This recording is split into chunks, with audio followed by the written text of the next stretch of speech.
Hello dear students, कैसे हैं बेटा आप सब? बिल्कुल मज़े में तो होंगे यार। मज़े में तो रहना है, पर मज़े में रहते रहते अपन को कुछ चीज़ें स्टडी भी करनी है, नीट क्रैक करना है। Microbes in human welfare, microbes in human welfare बड़ा इंपॉर्टेंट टॉपिक है यार, बड़ा इंपॉर्टेंट चैप्टर है। और इसके अंदर काफ़ी सारे टॉपिक्स अपन को पढ़ना है। Microbes in house hold products, microbes in industrial products, microbes in sewage treatment, microbes in the फलाना ढिमकाना। देखेंगे बारी बारी से कहाँ कहाँ पे माइक्रोब्स यूज़ आते हैं। आ जाओ देखते हैं, दही का जमना भी देखते हैं तो चीज़ का बनना भी देखेंगे। बड़ा मुंह में पानी आने वाला है। Microbes in house hold products में बात करें तो लैक्टोबैसिलस और लैक्टिक एसिड बैक्टीरिया की बात करते हैं। कन्वर्ट, ये मिल्क को कर्ड में कन्वर्ट करता है, एसिड्स प्रोड्यूस करता है जो कोएगुलेट करते हैं मिल्क को, और फिर बाद में मिल्क प्रोटीन को डाइजेस्ट करते हैं और वहाँ पे कर्ड में कन्वर्ट करते हैं। Small amount of curd contains LAB bacteria, और फ्रेश मिल्क के साथ जैसे उसको आप डालोगे, इनोकुलेट करोगे तो वहाँ पे कर्ड बन जाएगा। ये विटामिन B12 कंटेंट बढ़ाता है बेटा। In stomach LAB helps to check pathogens.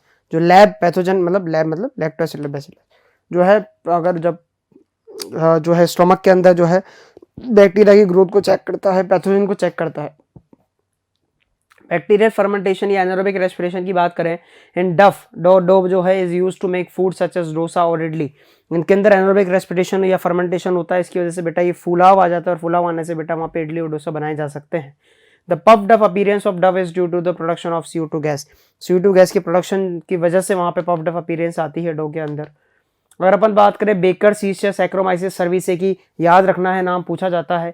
It is used to make bread by fermenting dough. तो ब्रेड बनाने के लिए बेटा वहाँ पे सैक्रोमाइसिस सर्विसे ईस्ट की जाती है, ईस्ट यूज की जाती है, बेकर ईस्ट भी उसको अपन कहते हैं। टॉडी जो है एक ड्रिंक है जो कि फर्मेंटिंग सैप है, पाम प्लांट से आपको टॉडी मिल सकती है। माइक्रोब्स यूज किए जाते हैं ferment fish, soybean and bamboo shoots to make foods. अब चीज़ की बात करते हैं बेटा, वहाँ पे डिफरेंट टाइप ऑफ चीजेस बनाने के लिए अपन को अलग अलग बैक्टीरिया की जरूरत पड़ती है। Large holes in Swiss cheese, अगर आपको स्विस चीज बनाना है तो बेटा वहाँ पे CO2 की प्रोडक्शन की वजह से लार्ज होल्स देखने को मिलते हैं। बैक्टीरिया जो यूज किया जाता है वो है प्रोपेनोबैक्टीरियम शर्मानी, एक बैक्टीरिया है। रॉकफोर्ड चीज जो है बेटा वो is ripen bye growing specific fungus which gives a particular flavour. एक स्पेसिफिक फंगस वहाँ पे यूज की जाती है और उसके बाद बेटा वहाँ पे एक स्पेशल फ्लेवर आता है रॉकफोर्ड चीज के अंदर। ये स्विस चीज है और बेटा ये रॉकफोर्ड चीज है।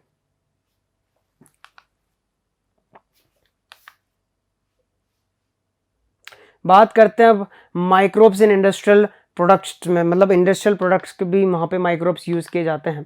फर्मेंटेट्स आप जानते हो, फर्मेंटर्स हैं ये very large vessels for growing microbes to produce beverages antibiotics.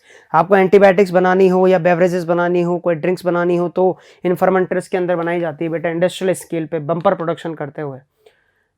ये देख सकते हैं भाई साहब यहाँ पे पी के मस्त हैं। देखते हैं फर्मेंटेड बेवरेजेस कैसे बनती है। सैक्रोमाइसिस सर्वेसिस, जिसको ब्रीवर्स ईस्ट कहा जाता है, वो सैक्रोमाइसिस कौन सी थी बेटा? वो सैक्रोमाइसिस कौन सी थी? वो बेसिकली बेकर्स ईस्ट थी। और ये है ब्रीवर्स ईस्ट सैक्रोमाइसिस सर्वेसी।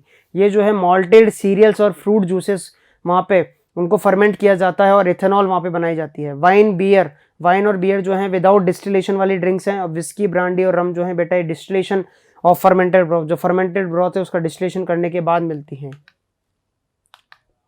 एंटीबायोटिक्स जो बनानी होती हैं, केमिकल सब्सटेंसेस हैं बेटा जो कुछ माइक्रोब्स को वहाँ पे यूज़ करके उनको किल करके उनकी ग्रोथ को रिटार्ड कर देते हैं। ये तो बेसिकली बात करें, लोहा लोहे को काटता है, माइक्रोब को ख़त्म करते हैं बेटा।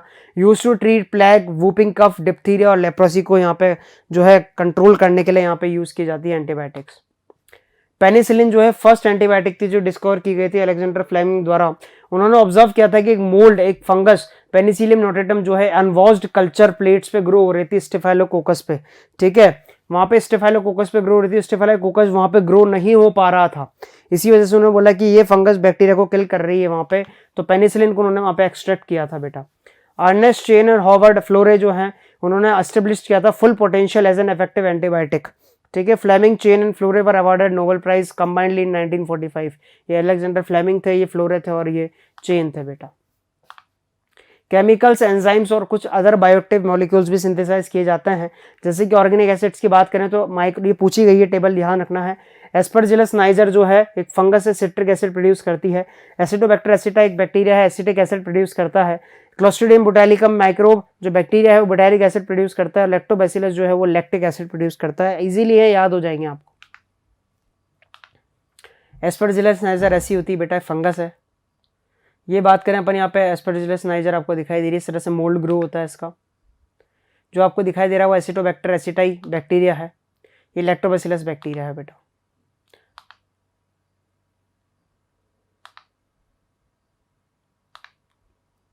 Alcohol, east saccharomyces सर्वेसी, brewers east जो इथेनॉल प्रोड्यूस करती है, एंजाइम प्रोड्यूस करती हैं जैसे कि लाइपेजेज, लाइपेज एंजाइम जो है माइक्रोब से निकाली जाती हैं। डिटर्जेंट में यूज होती है बेटा ऑयली स्टेन्स निकालने के लिए। पेक्टिनेजेस और प्रोटीजेस ये भी माइक्रोब से निकाली जाती हैं। बॉटल जूस जो होता है उनको क्लेरिफाई करने के लिए वहाँ पे यूज होती हैं। जैसे कि बात करें वो टैंक वैंग जो आता है इनको जो है क्लियर करने के लिए, फिर उसके बाद भरने के लिए और पीने के लिए यूज होती हैं। स्ट्रेप्टोकाइनेज जो है ये स्ट्रेप्टोकॉकस बैक्टीरिया से एक्सट्रैक्ट की गई है। क्लॉट ब्लस्टर का काम करती है, क्लॉट ब्लस्टर का बेटा, ये रिमूव करती है क्लॉट्स को, ब्लड वेसल्स जो पेशेंट्स मायोकार्डियल इंफ्रैक्शन से वहाँ पे हैं उनके अंदर ये जो क्लॉट जम जाता है बेटा उस क्लॉट को वहाँ पे रिलीज करने का काम करती है बेटा कौन, स्ट्रेप्टोकाइनेज। पूछे हुए हैं सारी चीजें बेटा। साइक्लोस्पोरिन ए जो है वो ट्राइकोडर्मा पॉलीस्फोरम फंगस से निकाली गई है। इम्यूनो सप्रेसिव एजेंट का काम करती है ऑर्गन ट्रांसप्लांटेशन के। ऑर्गन ट्रांसप्लांटेशन में क्या देखते हैं अपन कि यार टिश्यू रिजेक्ट कर देता है ना, डोनर का टिश्यू रिजेक्ट कर देते हैं, तो डोनर के टिश्यू को रिजेक्ट ना करने के लिए इम्यूनो सप्रेसेंट ड्रग का काम करने के लिए आजीवन एक ऑर्गन ट्रांसप्लांटेड व्यक्ति को और इम्यूनो सप्रेसेंट खानी पड़ती है, तो बेटा साइक्लोस्पोरिन ए की टेब्लेट्स खानी पड़ती है वहां पर। स्टेटिन्स जो है वो मोनोस्कस प्रोप्यूरस ईस्ट से बनाए जाते हैं, फंगस है ये भी। ब्लड कोलेस्ट्रॉल लोवरिंग एजेंट्स के रूप में यूज किए जाते हैं बेटा। It inhibits the enzyme responsible for synthesis of cholesterol. Cholesterol का जो सिंथेसिस करती है एंजाइम्स बॉडी के अंदर उनको बेटा इनहिबिट करते हैं और ब्लड को क्लॉट होने से वहां पे बचाते हैं। अब अपन सीवेज ट्रीटमेंट में देखने वाले हैं माइक्रोब्स का रोल बेटा। माइक्रोब्स इन सीवेज ट्रीटमेंट के अंदर सबसे पहले बात करें तो माइक्रोब सीवेज ट्रीटमेंट में होता क्या है, सीवेज एक large amount of organic matter और माइक्रोब से भरा हुआ होता है, वेस्ट वाटर होता है। सीवेज को ट्रीट किया जाता है सीवेज ट्रीटमेंट प्लांट या एसटीपीज में, और वहाँ पे लेस पॉल्यूटिंग उसको बनाया जाता है। ऐसा नहीं कि जीरो कर देंगे पर लेस पॉल्यूटिंग, सबसे कम हार्म करे वो। 2 स्टेजेस होती हैं वहाँ पे, प्राइमरी ट्रीटमेंट और सेकेंडरी ट्रीटमेंट। सेकेंडरी ट्रीटमेंट को बायोलॉजिकल ट्रीटमेंट के नाम से भी जाना जाता है। प्राइमरी ट्रीटमेंट की बात करें बेटा तो removal of floating debris by sequential filtration. हम क्या करते हैं, फिजिकल रिमूवल करते हैं, ऊपर के तैरते हुए पार्टिकल्स या ऐसी जो चीजें आसानी से अलग हो जाए, ठीक है, बड़े बड़े पार्टिकल्स वगैरह जो है वो आसानी से अलग हो जाए, फिजिकल रिमूवल होता है पार्टिकल्स का। और बेटा वहाँ पे फ्लोटिंग डेब्रिस जो होता है, ऊपर जो कचरा तैर के आ जाता है उसको अलग कर दिया जाता है, ठीक है। नीचे के जो स्मॉल पेबल्स हैं या सेडिमेंटेशन उसको अलग कर दिया जाता है, और बाकी का जो कचरा है उसको सेकेंडरी ट्रीटमेंट के लिए भेजा जाता है बेटा। जो पूरा कचरा अलग हुआ है प्राइमरी ट्रीटमेंट के अंदर उसको प्राइमरी स्लज कहा जाता है बेटा वहाँ पे, और जो बाकी का जो तैरता हुआ है सुपरनेटेंट उसको वहाँ पे प्राइमरी इफ्लुएंट कहा जाता है। प्राइमरी इफ्लुएंट को एरेशन टैंक्स में भेजा जाता है। सेकेंडरी ट्रीटमेंट स्टार्ट हो चुका है। एरेशन टैंक्स के अंदर एरोबिक बैक्टीरिया है बेटा, वहाँ पे थोड़ा थोड़ा वहाँ पे बीच बीच में एजिटेशन मतलब हिलाया जाता है उसको, और एरोबिक बैक्टीरिया की वहाँ पे ग्रोथ होती है बड़े बड़े ग्रुप के अंदर, इनको फ्लॉक्स कहते हैं। जैसे वो ग्रोथ होती है बेटा तो वो ऑर्गेनिक मैटर को कंज्यूम कर देते हैं वहाँ पे जो बैक्टीरिया, एरोबिक बैक्टीरिया, एरोनिक मैटर पूरा वहाँ पे है। ऐसे फ्लॉक्स वहाँ पे जो है इकट्ठे होते हैं, उन फ्लॉक्स वो फ्लॉक्स जो है बीओडी बायोलॉजिकल ऑक्सीजन जो डिमांड है उसको इफ्लुएंट को कम कर देती है, और कम करने के बाद बेटा बात करें वहाँ पे जो केमिकल ऑक्सीजन डिमांड क्या होती है, amount of CO2 consumed by bacteria to oxidise the organic matter. जो अमाउंट ऑफ O2 कंज्यूम किया जाता है बैक्टीरिया के द्वारा ऑर्गेनिक मैटर को ऑक्सीडाइज करने के लिए, वो बेसिकली बायोलॉजिकल ऑक्सीजन डिमांड होती है। तो बीओडी यहाँ पे जैसे जैसे ऑर्गेनिक मैटर कम होता जाएगा वैसे वैसे उसको जरूरत भी कम पड़ेगी ऑक्सीजन की बेटा वहाँ पे। जितना ज्यादा किसी वाटर के अंदर ऑर्गेनिक मैटर होता है उतना ज्यादा उस वाटर का बीओडी होता है, तो वो वाटर उतना ज्यादा पॉल्यूटेड होता है। फिर क्या होगा, वो इफ्लुएंट जो है वो सेटलिंग टैंक में भेजा जाएगा बेटा वहाँ पे, और सेटलिंग टैंक में भेजने के बाद बेटा सेडिमेंटेशन होगा। जो बैक्टीरिया के फ्लॉक्स वहाँ पे इकट्ठे हुए उनका सेडिमेंटेशन होगा और एक स्लज बनाई जाएगी, कचरा पूरा बना देंगे वो एक्टिवेटेड स्लज जो होती है, वो एक्टिवेटेड स्लज को एक तरह से अपन जो है पंप्ड बैक कर देते हैं, इनोकुलम का काम करती है वापस से। वो एरोबिक बैक्टीरिया जो इनोकुलम का काम करते हैं उसको वापस अपन भेज देते हैं जहाँ पे सेकेंडरी ट्रीटमेंट के लिए जो पहले अभी पर बैक्टीरिया ऐड करे थे, और बाकी कचरे को बेटा अपन एनारोबिक स्लज डाइजेस्टर में भेजते हैं। वहाँ पे एनारोबिक बैक्टीरिया डाइजेस्ट करता है बैक्टीरिया फंजाई जो भी स्लज के अंदर होती है उसको, और उसके बाद प्रोडक्शन गैसेस का प्रोडक्शन होता है CH4H2S और CO2। इस CH4 को मीथेन को बेटा अपन यूज करते हैं एज ए बायोगैस। आया समझ में। The Ministry of Environment and Forest has initiated Ganga action plan and Yamuna action plan to save from water pollution. इन दोनों मेजर नदियों को, अपने देश की राष्ट्र नदियों को, इनको बचाने के लिए बेटा अपन ने जो है ministry of environment and forest ने वहाँ पे गंगा एक्शन प्लान और यमुना एक्शन प्लान वहाँ पे सीवेज ट्रीटमेंट प्लान के तहत वहाँ पे किया है। Microbes in the production of biogas, biogas का प्रोडक्शन कैसे करते हैं माइक्रोब्स, देखते हैं आके। Mixture of gases mainly CH4 produced by the microbes such as methanogens, methanogen bacteria जो है वो किसी काउ डंग पे या किसी भी जो है फीमेल एक्सीटा पे, वहाँ पे मेल एक्सीटा ऑफ ह्यूमन बीइंग या किसी भी जो ऑर्गेनिक एक्सीटा है उस पर वहाँ पे एक्ट करके और बाई मिथेनोजन जो है मीथेन गैस प्रोड्यूस करते हैं। Methanogens grow anaerobically on cellulosic material, cellulosic material पे एनारोबिकली ग्रो करते हैं और CH4 और CO2 और H2 प्रोड्यूस करते हैं, पर CH4 को अपन काम में लेते हैं वहाँ पे। मिथेनोबैक्टीरिया में एक बैक्टीरिया है जो एनारोबिक स्लज के अंदर मिलता है बेटा, या रूमेन ऑफ कैटल के अंदर मिलता है, सेलुलोज को डाइजेस्ट करता है, उसको अपन यूज करते हैं यहाँ पे जो है बनाने के लिए गोबर गैस या जो है बायोगैस।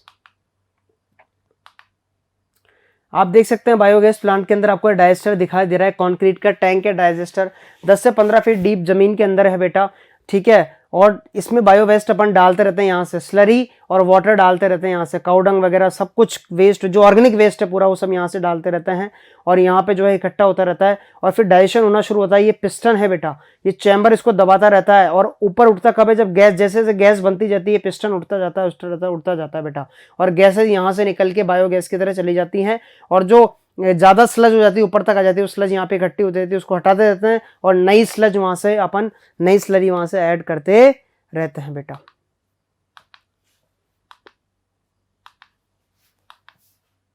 यूज क्या है बायोगैस का, कुकिंग और लाइटनिंग के लिए है। Indian agriculture research institute IRI जो है और khadi and village industries commission जो है उन्होंने डेवलप की है टेक्नोलॉजी बायोगैस प्रोडक्शन की इंडिया में। बड़ी बम्पर जो है टेक्नोलॉजी भाई काफ़ी यूज़ की जा रही है गाँवों के अंदर। Microbes as bio control agents, microbes को बायो कंट्रोल एजेंट्स की तरह यूज़ किया जाता है। कैसे, पेस्ट को कंट्रोल करने के लिए या फिर किसी इंसेक्ट को कंट्रोल के लिए, ठीक है। केमिकल पेस्टिसाइड्स और इंसेक्टिसाइड्स जो है हार्मफुल होती हैं, अलग अलग ऑर्गेनिजम्स और पॉल्यूशन को भी कॉज करती हैं, तो क्या करें कि भाई साहब उनके नेचुरल प्रेडेटर्स को ढूंढ के लाओ, कोई उनका दुश्मन तो होगा नेचर के अंदर, उसको ढूंढ के लाओ।